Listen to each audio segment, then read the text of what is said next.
morning. In our last class, we went through the poem Africa written by David Diop in detail. Today we are going to talk about thematic analysis, the question answers and figure of speech in this poem Africa. Let us begin with the thematic analysis. First one is colonial torture and exploitation. There are evidences of torture and exploitation in the poem due to the fact that the poet expresses how the sweat of Africans was lost in vain. All this was done at a time when Africans were turned into slaves and worked for their masters without any benefit. There are so many evidences of torture and exploitation in the poem Africa. The Africans were forced to act as slaves.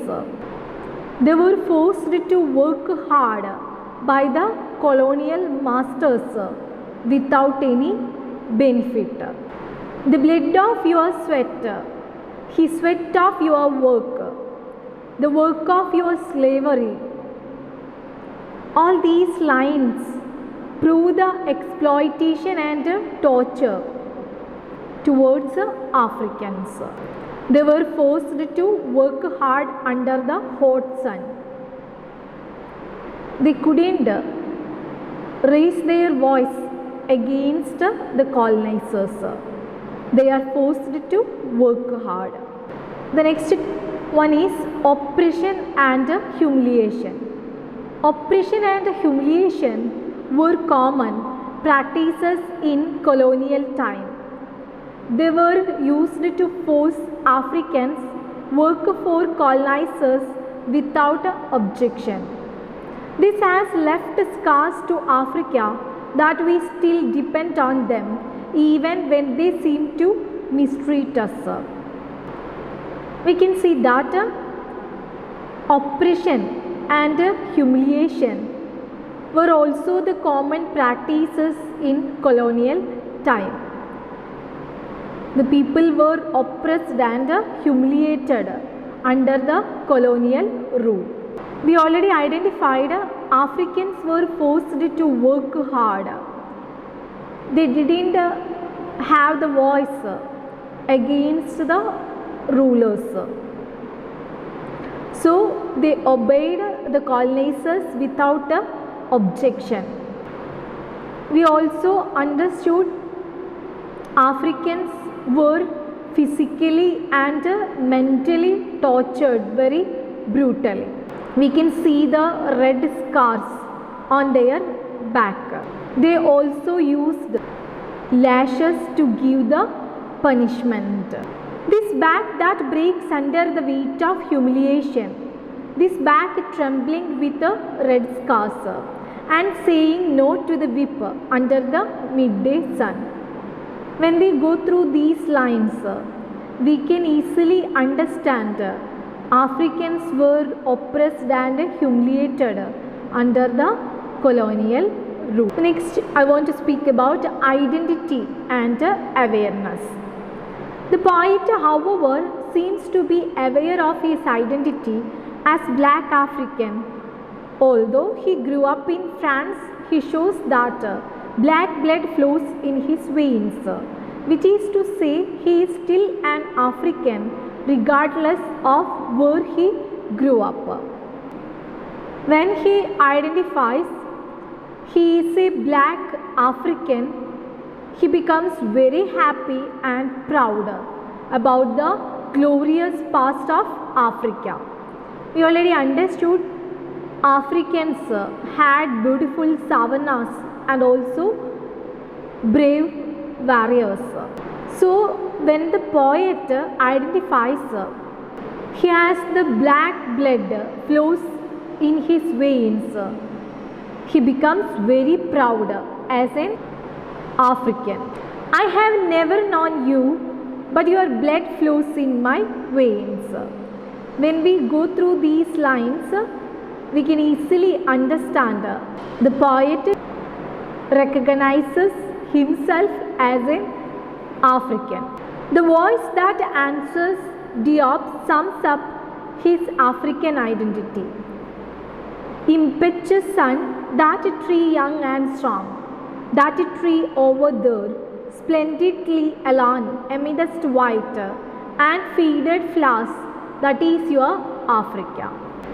When we go through the concluding lines of the poem Africa, we will get the clear picture of Africa. The poet says, my active son, you look at that tree. It is very young and strong. We can see the tree in the middle of white and faded flowers. But at the same time, it is very strong and young. That is your Africa. We already understood that lines very clearly in our last class. The trees are growing by taking years, very patiently with determination. After the years, it starts to give fruits. So like that, Africa is growing patiently with determination. Then we are going to speak about effects of colonialism. The poet concludes his poem by showing the effects that colonialism had on African continent. Nevertheless, he seems to be optimistic that at least Africa is growing up again just like a young tree. We can see that the poet expresses the effects of colonialism through his poem Africa. But at the same time, when he concludes this poem, he is very optimistic.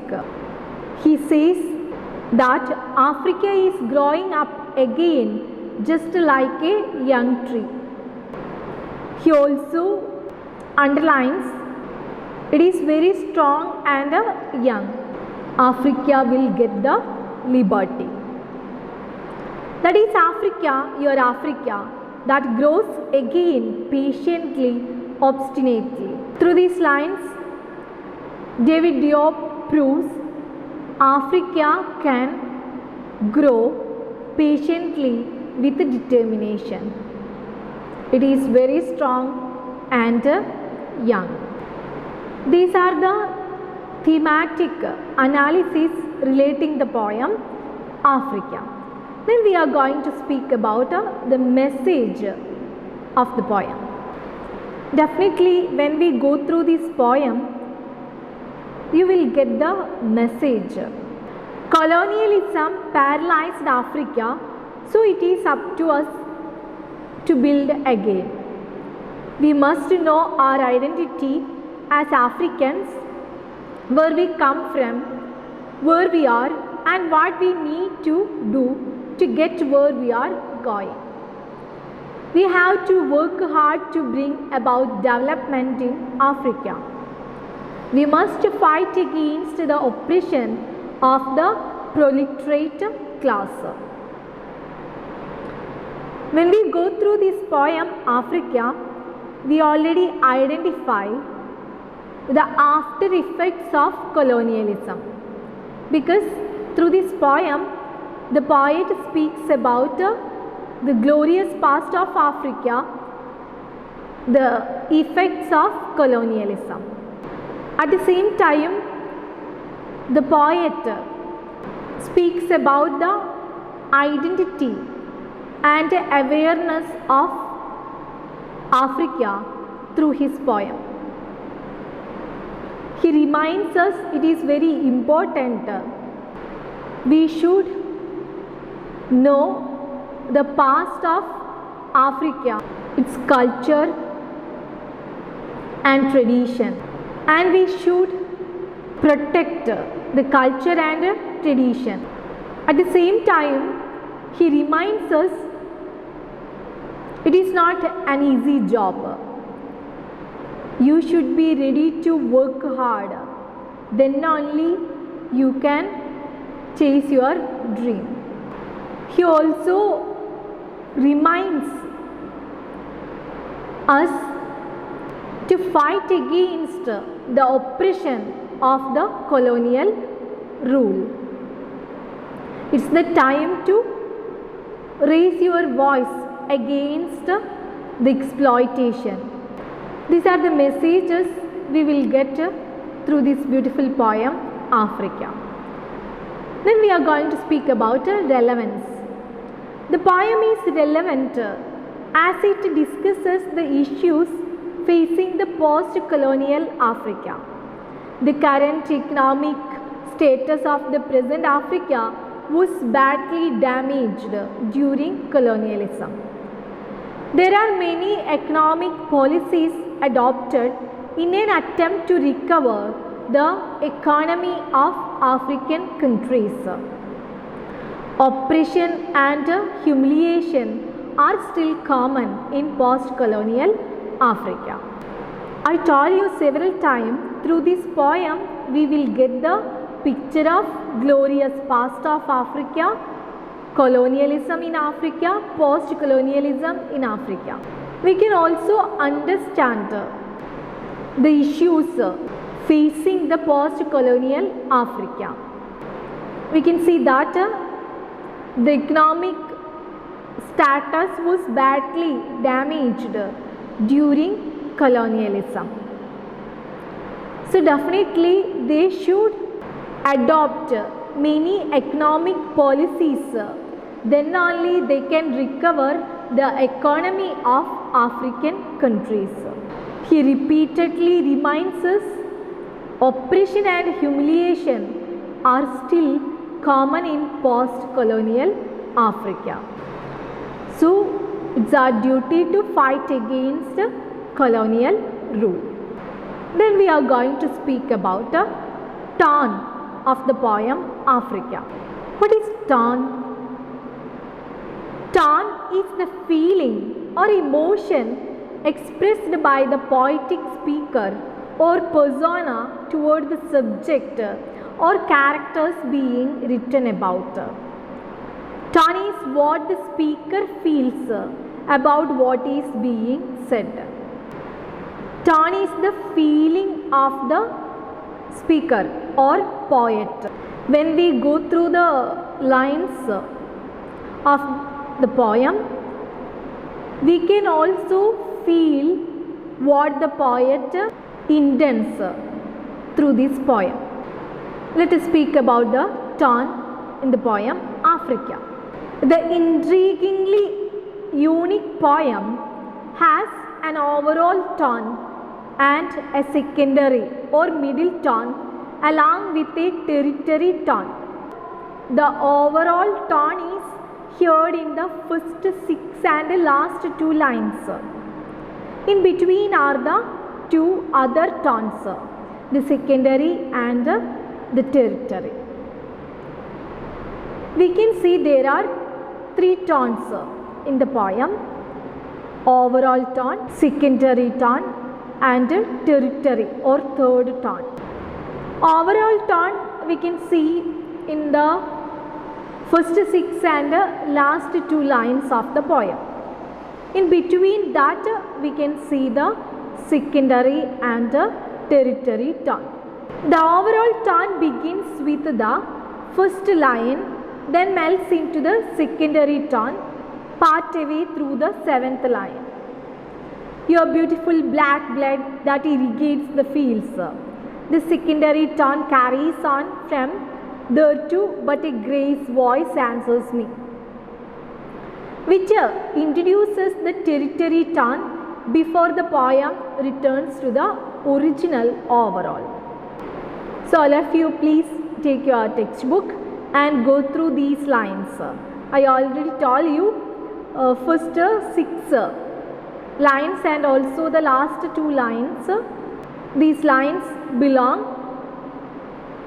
in overall tone. From the 7th line, your beautiful black blood that irrigates the fields. That line onwards, we can feel the secondary tone. Then, but a grey voice answers me. From that line onwards, we can feel the tertiary tone. If you go through these lines, definitely you will get the idea clearly about these tones. Then we are going to speak about the first tone. I hope all of you are ready with your textbook. First 6 lines and concluding lines. These lines give the overall tone. The first tone, the first expression of the speaker's feeling is triumphal. A triumphal feeling is a celebratory feeling. The speaker feels triumphal when he reflects on Africa because it is a proud homeland, lineage full of images of might and greatness, as his grandmother sings of it. When we go through these first lines, we will get the clear picture of glorious past of Africa. Through the poet's grandmother's folk songs, he identifies Africans had beautiful savannas and powerful warriors. When he identifies this glorious past, he becomes very happy and proud as an African. So here the tone is triumphal. The poet feels very happy and proud. So the speaker's feeling is triumphal. Then we are going to speak about the secondary tone. I think all of you remembered well that line. The secondary tone in your beautiful black blood that irrigates the fields is a tone sadly desperate. The speaker is saddened by the images of back-breaking labor under the whip of slavery and desperate to know if this whipped Africa is the same Africa that his grandmother triumphantly sings about, the Africa that flows through his veins. When we go through this line, your beautiful black blood that irrigates the fields, we can see the poet's mood is changed. When he identifies the Africans are forced to act as slaves, they are mentally and physically tortured by the colonizers' rules. They don't have any voice against the colonizers. The poet becomes very sad. So the sudden shift from the happy mood to sad. So I hope all of you got the secondary tone of the poem. Then we are going to speak about the tertiary tone. The tertiary tone is spoken by a grey voice and is a gentle yet earnest tone that gently reprimands while earnestly exhorting. The gentle, earnest tone expresses the feeling of the grey voice as it points the speaker, who is like an impetuous child, toward the correct present day image of Africa.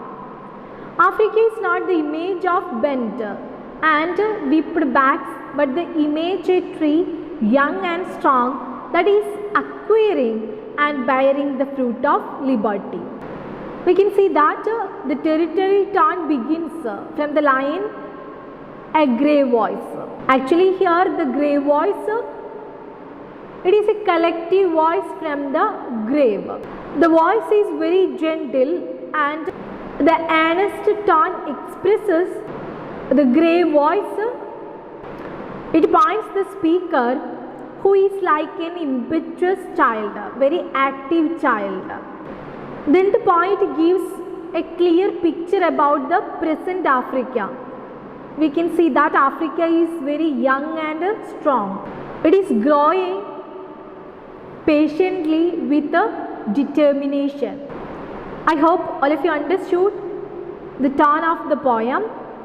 we can see that there are three tones in this poem: overall tone, secondary tone and tertiary tone. First we can see the feeling of the poet, it is triumphal. Second, the poet becomes very sad. After that, the poet becomes very optimistic. So all of you please go through these lines well. Then we are going to speak about the question answers relating this poem. What is the poem about? The poem is about the effects colonialism has had on Africa.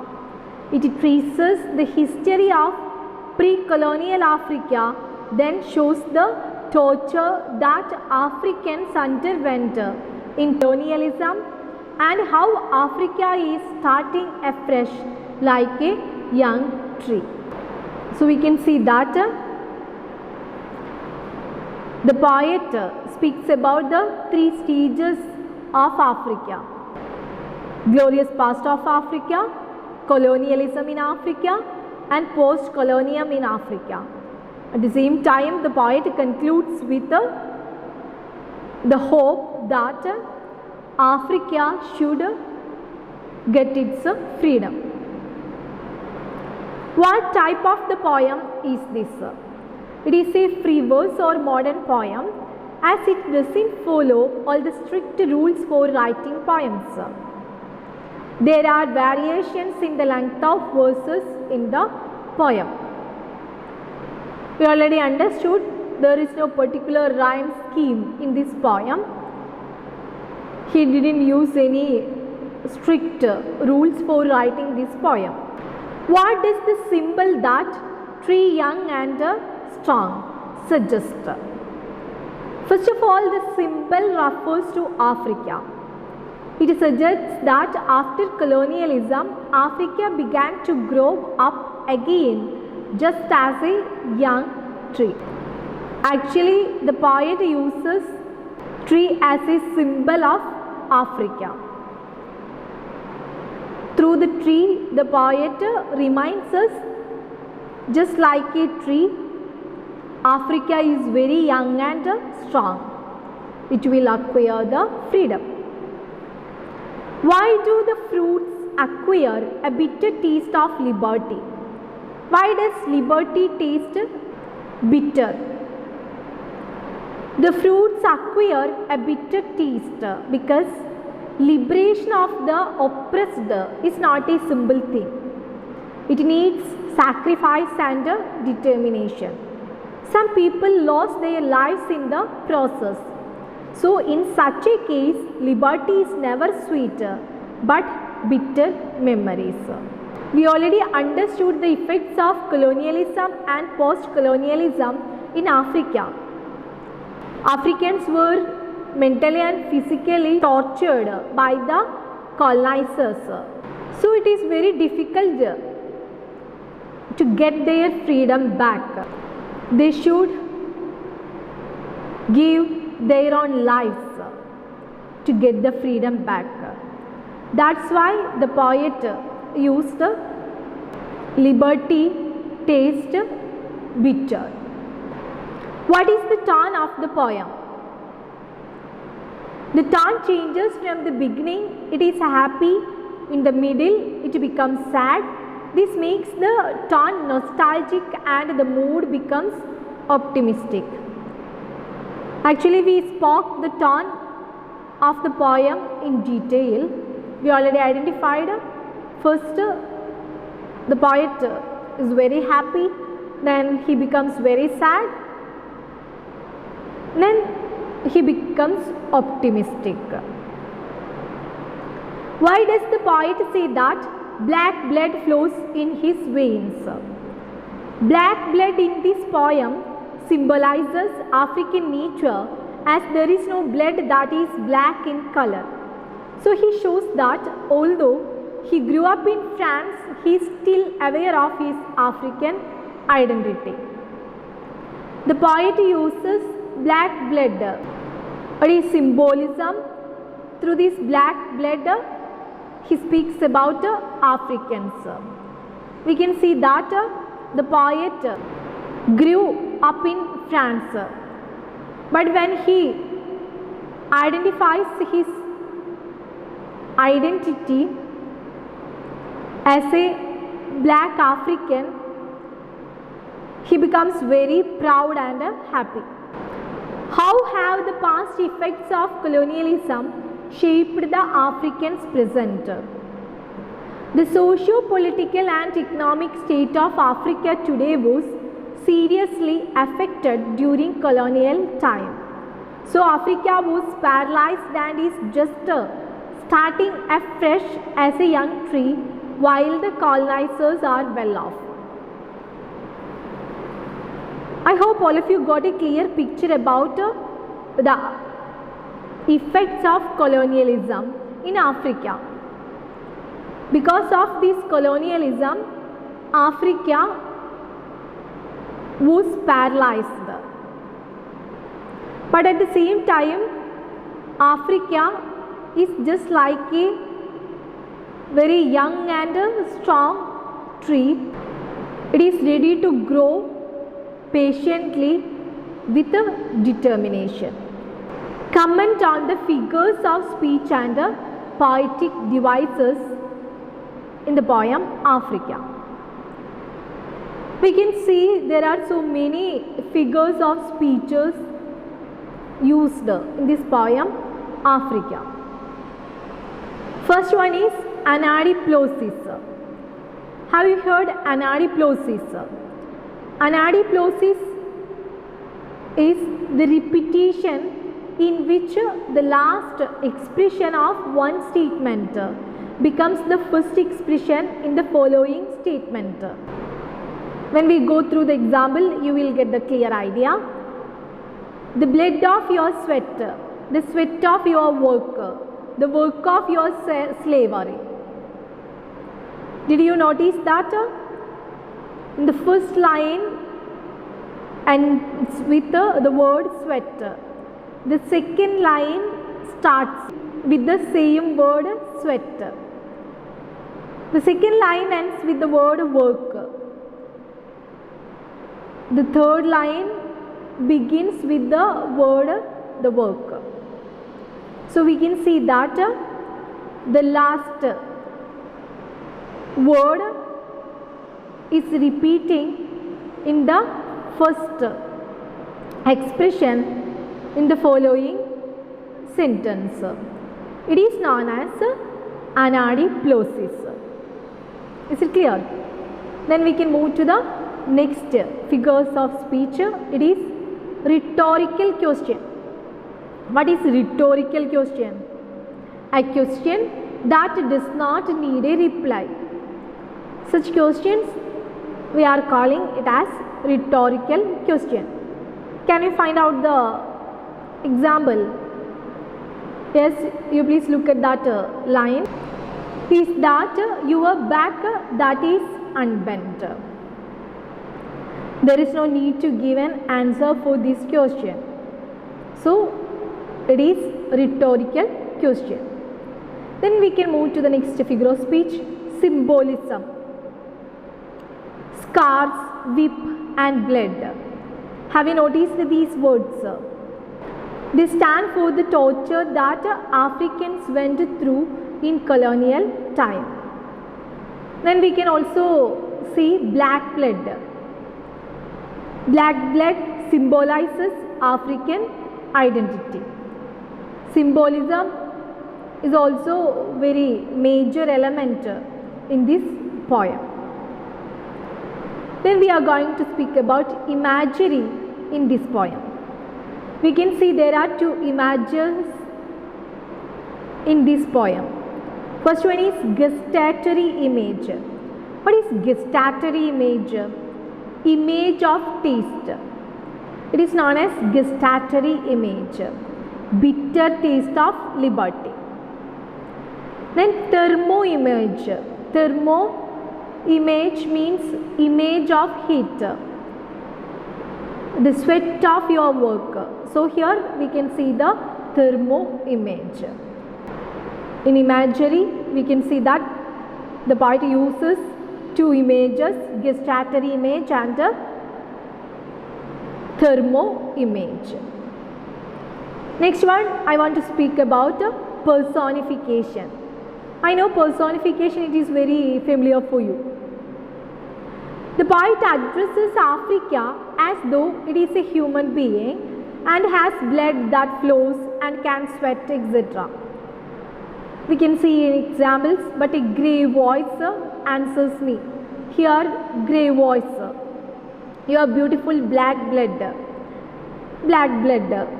The sweat of your work. Is this your back that is unbent? Then I want to speak about alliteration.